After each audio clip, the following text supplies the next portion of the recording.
Hey, so in this video, I'd like to introduce you to a landscaping process. It's not the landscaping process. The process I'm going to suggest is that we start off, number one, by sculpting hills, valleys, and flat areas. Number two, by then smoothing, flattening, and if we want, putting ramps in to create useful features in the landscape. We'll add some erosion and noise to make the whole thing feel more organic. And then in future videos, not in this one, we'll be painting the landscape using layered materials for snow lines and tree lines and all that sort of stuff. And then adding details, foliage, trees, etc. But we're going to focus on the first three here. And in fact, let's start with the first one. So here's your terrain. Remember how you can move around it. One of the easiest ways is to hold down the right mouse button, push W, S, A or D on the keyboard to move back in first person controls, remembering that as you roll the mouse wheel, you either move faster or slower.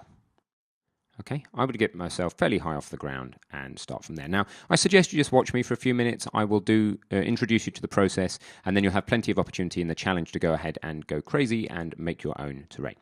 So we go to the Modes tab, to Landscape, and then to Sculpt. And we start on the left-hand side with the Sculpt tool. In fact, we're going to work down in this order: Sculpt, Smooth, Flatten, Ramp, Erosion, Noise. Okay, so we're going to go the top one, then the next three, then the next three.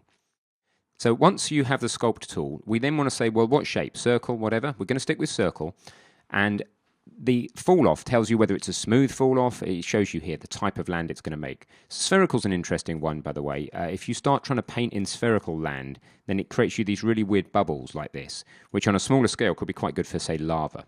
But we're just going to go with the defaults here. Sculpt with a circle brush with a smooth fall-off, all right?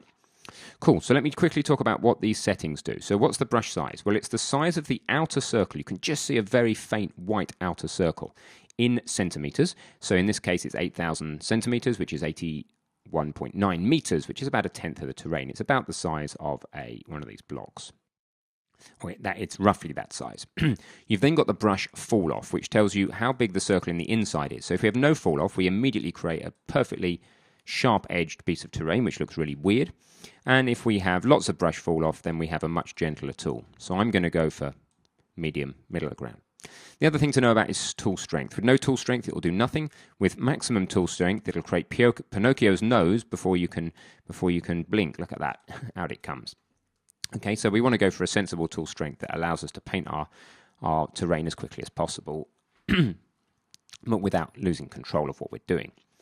All right, so you can mess around with those. What I want to do, or suggest that you do as well, is leave an area in the middle, about half the area in the middle as flat and open. But what we want to do is have somewhere bounding the play space. So the first job to do really is just to go around the outside of the play space, however you see fit, and just to make some hills. You can cut the corners off in an organic way, and it doesn't really matter how crazy looking they are. You can spend a lot of time in your challenge doing this and making your terrain look beautiful. I suggest you just watch my overview first, because you'll come up with lots of ideas about terrain features you can make. You may want to use a spherical fall-off brush and layer that down the side of a hill to make something that looks a bit like lava. You don't have to go entirely around the edges. You can do weird stuff like this, coming in a little bit, hitting the edge again, cutting the corners off. You know, the more kind of organic it can feel, the better, really. And the idea is to make slopes that are too steep for our tank to go up. We won't know that for sure yet till we get in the tank and try it, but this is the point of an iterative process. Don't worry about these scars on the land. They'll go when we build the lighting. But you can see that very, very quickly, from down here at ground level, we have a bounded terrain now. It's clearly we're surrounded by a bunch of impassable mountains. So that's step one in the terrain creation. Create your hills, valleys, and flat areas. We don't really have many valleys here. There's kind of a valley going into this corner. You might want to create more valleys than this. It's up to you. Okay? Oops, excuse me. I'll leave it to your creative flair. So the next stage is smooth, flatten, and ramp, creating useful features in your terrain. So again, in the first iteration of this terrain, remember it's just the first iteration, we don't need to spend too long on this. So we go Modes, Sculpt, Sculpt tool, you just move down to the next, which is smooth. So you have a look around and you look for areas of the land that are a bit jagged or not smooth, and you can just rub over them and it will smooth out anything that looks a bit weird, like the top of these really knobby hills here, etc. Okay, another thing to tell you, by the way, back at Sculpt is you can hold down the Shift button and that will actually lower the land. It will just do the opposite. It will drop the terrain. So that's a very easy holding down Shift way of dropping these things that look a bit nuts here. Okay, so smoothing. And then flattening does exactly what it sounds like. If you want to create a messer, a table area, you can flatten. Now, be careful with that tool. Control-Z will get you out if you're in trouble. You can see all the same sort of parameters, brush size, etc. But firstly, the strength can be a bit strong. And also, you want to know the flattened target height. So this is a very low flattened target height. We might want to, it's an Unreal unit, so that's centimeters. So say I wanted a 100-meter high wall, then I would need to put 100 with 2 noughts on the end to get that many centimeters, and then I'm flattening to 100 meters high. That's what's happening there, you see. And it is far too powerful and fast, and I don't really need to do it for my purposes, but that's how you flatten. You would then ramp if you wanted to. Let's not do this in this version, but that will create an actual strict ramp. You create a start point and an end point like this. You choose a width and you literally add a ramp in the terrain. Can be pretty cool for the tank later, but it looks very artificial, right? It looks very man-made. I wouldn't put man-made features in until we do that, until we decide to, make it look man-made. So ramping is that. Now erosion's quite interesting. It's got lots and lots of properties here, which actually you can just play with. I don't need to tell you what they do, but you can start eroding the land, and that just gives it a little bit more of an organic feel. And I would say it's worth doing that. Just possibly everywhere, but probably not on the ground areas. It's a bit weird to have the flat ground eroded. So you might want to just go around and erode the sides of the hills, something like this. It's very quick and easy to do.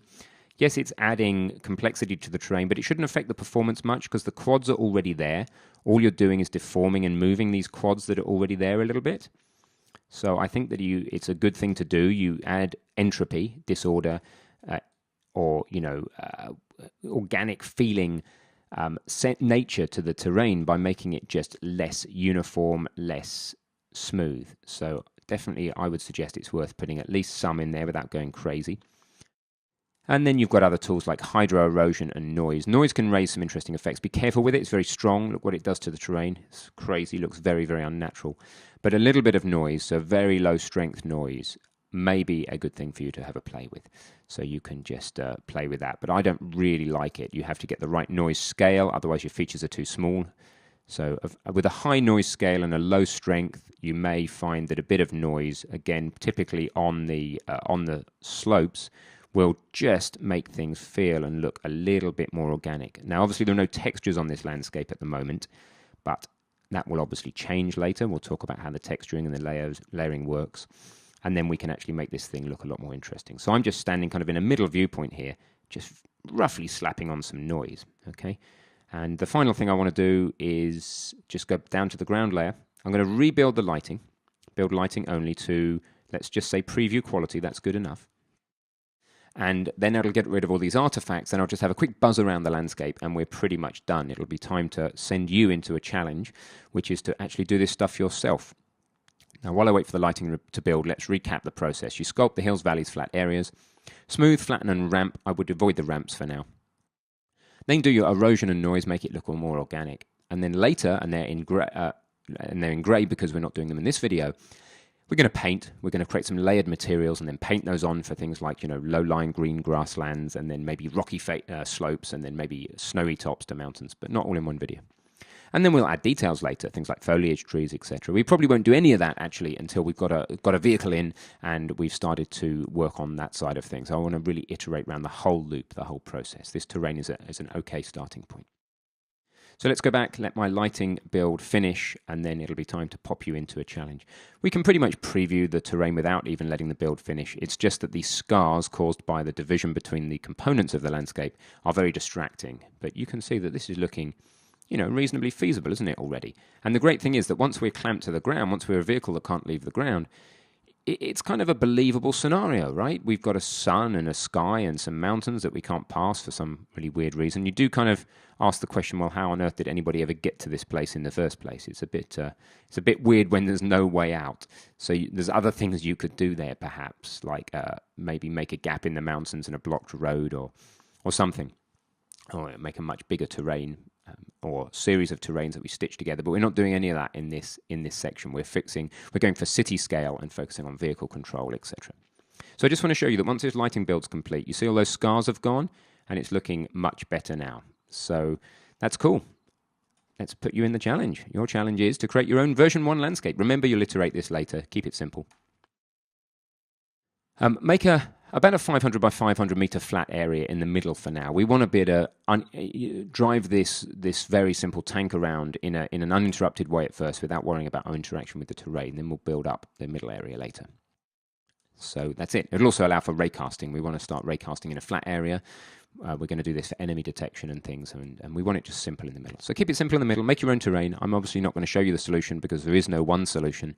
And when you finish, please share your a photo of this, a screenshot of this with the other students, because it'd be great to see what you guys come up with. Spend as long or as little time on it as you like, just enjoy it, and I'll see you on the other side.